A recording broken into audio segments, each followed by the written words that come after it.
I'm Anil Kumar, and in this particular video we will take few examples where we are going to solve quadratic trigonometric equations.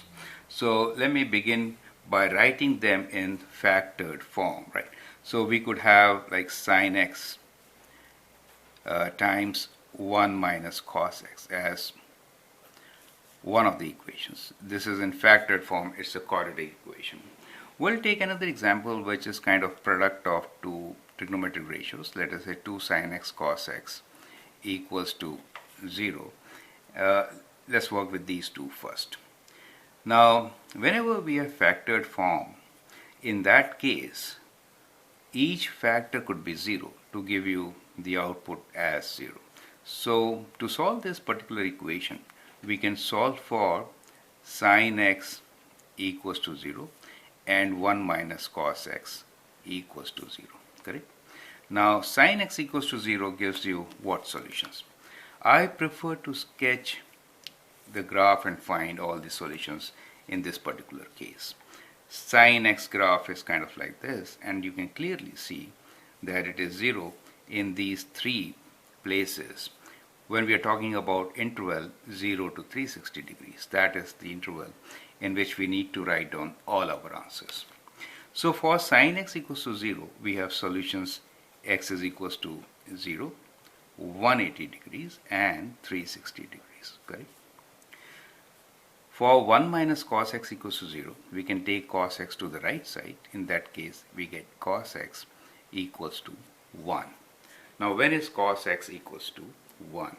Let me sketch graph for cos x also. So when I sketch the graph for cos x, what I get here is kind of like this, right?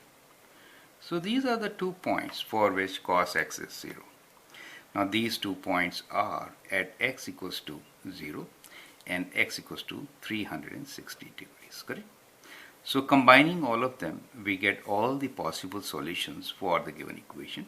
So our answer is x is equals to 0, 180 degrees, 360 degrees.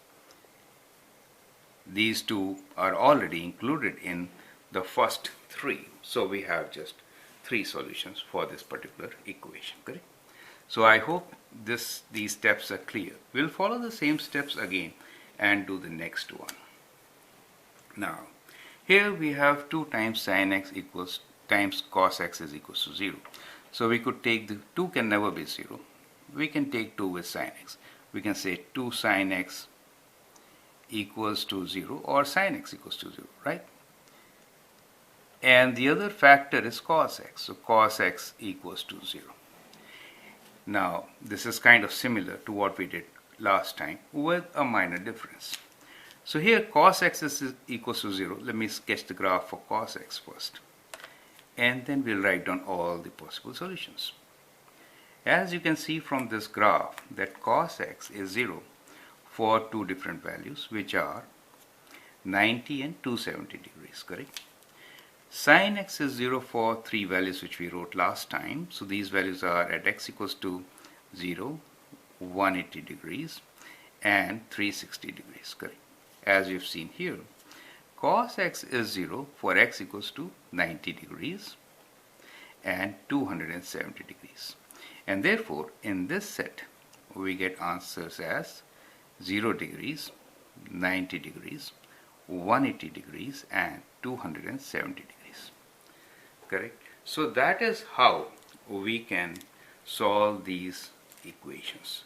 Now for your practice, let me write down few questions. You can solve this equation as cos x times sin x minus half equals to 0, or you could have square root 2 sin x minus 1 equals to 0. So these kinds of questions you can solve now as a practice question for this particular exercise. And let's move on to more examples with quadratic trigonometric equations. Thank you and all the best.